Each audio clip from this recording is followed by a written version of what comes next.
네, 여러분 오늘은 선생님과 수능 특강 문학 갈래복합 2강 같이 수업하도록 하겠습니다. 교재는 225쪽입니다. 갈래복합 2강에서는 김광욱의 윤리유곡과 그리고 이재현의 운금루기라는 작품이 실려 있는데요. 먼저 오늘은 김광욱의 윤리유곡을 살펴보도록 하겠습니다.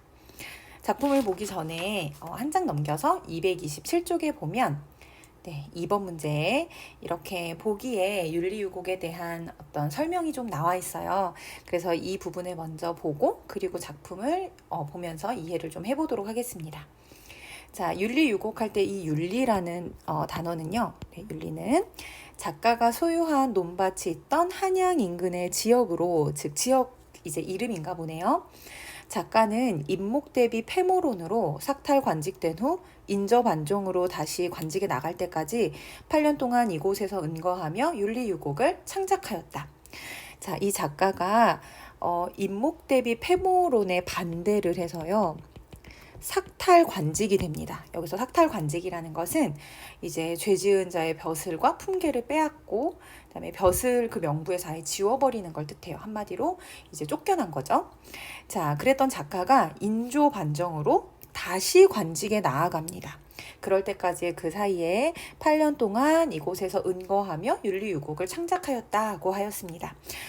은거할 때 지은 작품이네요. 작가가. 이 작품에서 작가는 현실에 대한 강한 비판이나 부정을 드러내는 대신 혼탁한 정치 현실에서 귀거래하는 소회와 은거 생활의 흥취와 단상을 노래하고 있는데, 한마디로 말해서 본인이 보통 쫓겨나면 뭔가 현실에 대한 비판, 부정 이런 걸 하기 마련인데, 이 작품에서는 이런 혼탁한 정치 현실에서 귀거래하는 소회, 귀거래라는 건 이제 관직을 그만두고 고향으로 돌아가는 걸 뜻해요. 자, 귀거래하는 소회와 그 다음에 은거 생활의 흥취와 단상을 노래하고 있다. 이는 당쟁을 배경으로 창작된 작품들이 속세의 정치 현실에 대한 긴장감이나 시름, 연군의 정 등을 노래하는 것과는 차이가 있다. 은거하면서 썼지만 어떤 현실에 대한 부정적인 인식이 드러난다기보다는 귀거래하는 소회, 은거 생활의 흥취와 단상 이런 것들이 드러나고 있다라고 언급이 되어 있습니다. 자, 앞으로 그럼 다시 넘겨서 선생님과 작품을 한번 살펴보도록 하죠. 자, 1곡부터 먼저 좀 볼게요. 도연명 죽은 후에 또 연명이 나단 말이 밤마을 옛 일홈이 마초와 같을시고 도로와 수졸전원이야 기오네오 다르랴 이렇게 나와 있는데요. 자, 도연명이라는 여러분 시인 이름 혹시 들어본 적이 있을까요? 진나라 때 시인입니다. 네, 아주 유명한 시인이죠. 대표적인 작품으로는 귀거래사 등이 있는데 그 도연명이 죽은 후에 또 이런 도연명과 같은 연명이 나왔단 말이, 즉 또 연명이 났으니, 자, 도연명이 죽었는데 그런 연명과 비슷한 인물이 또 났다는 거죠. 혹시 눈치챘을까요? 이 또 나온 연명은 바로 본인을 아마 지칭할 겁니다. 밤마을 옛 이름이 마초와 같을시고, 밤마을은 이 밤마을이라는 우리말을 한자로 바꾸면 율리가 돼요. 율리. 밤율자에 마을리 이렇게 써서 율리라는 말 우리 방금 들어봤죠? 윤리유곡에서의 그 윤리입니다. 그 윤리라는 옛 일홈, 옛 이름이 마침 같구나. 자, 이게 무슨 말이냐면 작가가 윤리라는 곳에 8년 동안 은거하면서 쓴 작품이 바로 이 윤리유곡이라고 이야기했죠. 그런데 마침 도연명의 고향도 윤리라는 곳이었어요. 그래서 도연명이 죽은 후에 또 도연명과 같은 사람이 났으니 마침 윤리라는 지명 이름도 마침 같구나. 한마디로 말해서 도연명과 내가 비슷하구나. 더 나아가면 내가 도연명과 비슷한 사람이구나. 이렇게 얘기했다고 볼 수 있겠죠? 도로와 돌아와 수졸전원이야 기오 네오 다르랴. 자, 수졸전원 밑에 뜻 나와 있어요. 전원에서 옹졸하게 살아간다. 자, 돌아와서 전원에서 살아가는 것이야. 그와 내가 다르겠니? 여기서 그는 누구겠어요? 그렇죠. 도연명이죠. 그래서 도연명과 나의 처지가 아주 유사하다. 이렇게 1곡에서 언급하고 있습니다. 자, 2곡으로 들어가 볼까요? 공명도 잊었노라. 부기도 잊었노라. 자, 우리가 이 공명, 부기 뭐 부기와 공명이라고도 많이 이야기하는데요. 이 공명과 부기는 어떤 세속적 가치를 상징하는 대상이죠. 자, 이 세속적 가치에 해당하는 공명과 부기를 나는 다 잊었다. 즉 이런 것에 연연하지 않는다. 세상 번우한 일, 여기서 번우한 일이라는 건 이제 뭐 번거롭고 좀 뭐 근심, 걱정, 시름 이런 것들이 가득한 일들, 세상의 번우한 일들을 다 주어 잊었노라. 나는 모조리 잊었다. 내 몸을 내마저 잊으니 남이 아니 잊으랴. 자, 내 몸을 나조차도 잊었으니 남이 아니 잊을 수 있겠냐. 자, 이 곡이었고요. 이제 세속적 가치에 연연하지 않는 모습이 드러납니다. 자, 5곡으로 들어가서요. 질가마 조히 씻고, 질가마를 이제 조히 깨끗하게 씻고, 좋게 씻고 깨끗하게 씻고. 자, 질가마를 깨끗하게 씻고 바위 아래에 새 물을 길어서, 자, 새 물을 길어서 팥죽을 달게 쓰고, 팥죽을 맛있게 쓰고요. 달게. 절이짐치 끄어내니. 자, 밑에 절이짐치 끄어내니라는 말의 뜻이 뭐라고 나와 있냐면 절인 김치를 끄집어내니 이렇게 나옵니다. 여기에서 절이김치를 겉절이 김치라고 또 보기도 하는데요. 어쨌든 뭐 질가마라든지 아니면 뭐 팥죽이라든지 아니면 뭐 절이김치라든지 이런 것들은 아주 소박한 삶을 뜻하는 어떤 구체적인 소재들이죠. 소박한 삶을 드러내는 구체적인 소재들, 이런 것들을 내가 끄집어내서 맛있게 먹으니까 세상에 이 두 맛이야 남이 알까 하노라. 자, 이렇게 맛있는 이런 맛을 남이 과연 알 수 있겠니? 즉 은거하면서 이런 소박한 물건들의 이런 소박한 음식들을 가지고 살아가는 것에 어떤 매우 만족감을 느끼는 거죠. 은거 생활에 만족하고 있습니다. 자, 6곡이에요. 어와 저 백구야 무슨 수고하는 거야. 갈대숲으로 서성이며 고기 엿보기 하는구나. 나같이 군마음 없이 잠만 들면 어떠리 라고 했는데요. 어와 저 백구야 라고 백구를 불렀어요.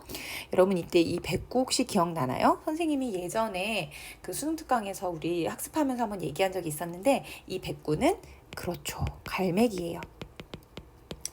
자, 그런데 이 백구라는, 즉 갈매기라는 대상은요, 보통 고전 문학에서 욕심 없고 이렇게 세속적인 가치에 집착하지 않는 대상을 뜻하는 자연물의 대표적인 소재예요. 그런데 여기서는 뭐라고 했냐면, 저 백구야, 저 갈매기야, 너 무슨 수고 지금 하고 있니? 이렇게 이야기를 했어요. 선생님이 옆에다가 한번 정리를 해볼게요. 자, 백구야, 너 지금 무슨 수고하고 있니? 너 갈대숲을 막 서성이면서 너 고기를 엿보는구나. 고기 엿보기 하는구나. 너 지금 어떻게 하면 고기를 좀 한번 먹어볼까 하고 거기를 어슬렁거리면서 고기를 차지하려고 하는구나. 이런 이제 문구죠.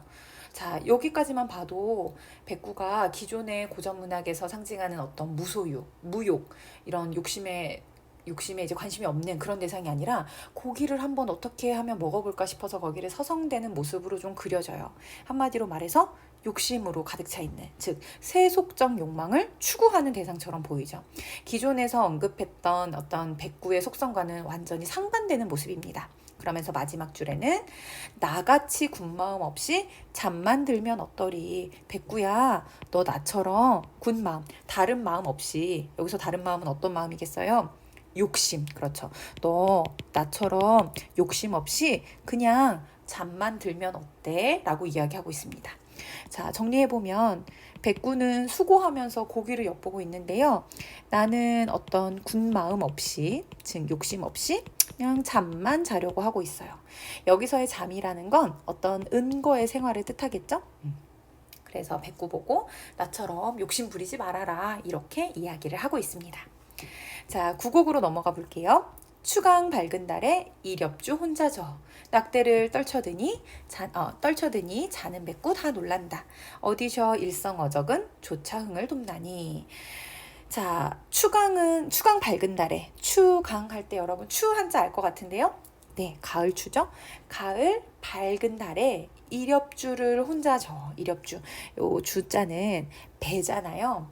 그리고 이 일 엽할 때 엽은 낙엽할 때 엽이거든요.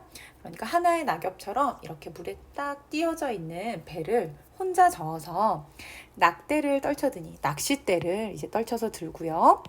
이제 유유자적하게 그 흥취를 만끽하는 거죠. 그랬더니 자는 백구가 다 놀란다. 자고 있던 갈매기가 다 놀란다. 이때 어디서 일성어적할 때 일성은 이 성자가 소리 성자예요. 그래서 여러분 그 오련된 개성 할 때 기억나나요? 오련된 개성, 방정 맞은 닭소리 할 때 그 성자인데 하나의 소리, 어떤 하나의 소리냐면 어부가 부는 피리 소리예요. 그래서 어부가 부는 피리 소리는 이제 나의 흥을 돕고 있다, 이렇게 얘기한 거죠. 이 장면 한번 상상해 보면 가을밤에 유유자적하게 배 하나, 작은 배 하나 딱 띄워서 거기에 낚싯대를 이렇게 딱 띄워놓고 어디선가 어부의 피리 소리가 들리면서 그 풍경이 너무 한편의 그림처럼 이렇게 쫙 펼쳐지죠. 그래서 이때 일성어적은 좀 청각적 이미지를 활용해서 화자의 이제 흥취를 좀 돋우는 걸 우리가 확인할 수 있습니다. 자, 황하수 맑다더니 성인이 나시도다. 초야구년이 다 일어나단 말가. 어즈버 강산풍어를 누를 주고 가거니 라고 이야기했는데 황하수 할 때 여러분 황하강이라는 말 혹시 들어봤을까요? 이 황하강은 중국에 있는 아주 큰 강인데 이 황하강은 말 그대로 아주 누런색의 흙탕물의 강이에요. 그런데 그 흙탕물의 강이 맑으면 성인이 난다는 이야기가 있대요. 그래서 이 황하의 물은 천년에 한 번 맑아지는데 이제 그 천년에 한 번 맑아질 때 이제 뭔가 성인이 나타난다, 이런 내용이 있답니다. 자, 그래서 여기서 그 말을 이제 인용한 거죠. 황하수가 맑다더니 성인이 이제 나시는구나. 그렇게 이제 성인이 나면 뭔가 세상이 좀 바뀌겠죠? 그럴 때 초야, 그 시골에 이렇게 묻혀 있었던 군현, 아주 어질고 현명한 사람들이 다 일어나단 말가. 자, 그 누랬던 물이 맑아지면서 뭔가 세상을 바꿀 성인이 등장을 하면 그 시골에 묻혀 있었던 현명하고 어진 사람들도 다 일어나서 뭔가 자기 일을 하기 위해서 이제 뭔가 좀 움직임이 있겠죠. 그랬을 때 어즈버, 강산풍어를, 이 자연을 누구를 주고 가겠니, 이런 뜻입니다. 자, 이 맥락이 좀 이해되나요? 한번 잘 이해해 보세요. 황하수가 맑아져서 성인이 나니까 이 초야에 묻혀 있었던 현명한 사람들이 다 일어났어요. 그럼 이제 나는 강산은 누구를 주고 여기를 떠나지? 라고 이야기하는 겁니다. 왜냐하면 본인도 이제 나도 가서 세상을 좀 바꿔봐야겠다 라고 생각을 하는 거죠. 그래서 이 자연을 내가 누구를 주고 가야 될까, 이런 말투로 14곡을 마무리하고 있습니다. 자, 17곡에서는요. 최행수 쑥다리 맛에, 조동갑 꼽다리 맛에, 닭찜 개찜 올벼 점심 내 아무쪼록 담당함세, 매일에 이런 굴면 무슨 시름 있으랴고 했습니다. 최행수 쑥다리 맛에 라고 했는데요. 이때 최행수는 무리 중에 좀 이렇게 높은 사람을 뜻하는 말이에요. 그래서 최행수 우리 쑥다리 맛에, 여기 뒤에 꽃다리 맛에 라고 나오는데 이 꽃다림은 전 부치기거든요. 그래서 여기서도 이제 쑥다림도 그냥 전 부치기라고 생각해보면 우리 이제 전 붙여서 놀러 가자, 이 정도 맥락일 것 같아요. 최행수 우리 쑥다림 하세. 조동갑, 동갑은 우리 그 동갑내기 친구 할 때 그 동갑이에요. 이제 조씨 성을 가진 내 동갑내기 친구야 우리 꽃다림 하러 갑시다. 꽃다림 합시다. 그래서 닭찜, 개찜, 올벼는 아주 그 일찍 여무는 별을 올벼라 그래요. 올벼. 그다음에 점심은 내가 담당하겠다. 자, 매일 이런 굴면, 매일 이렇게 살면 내가 무슨 걱정이 있겠냐, 무슨 시름이 있겠냐.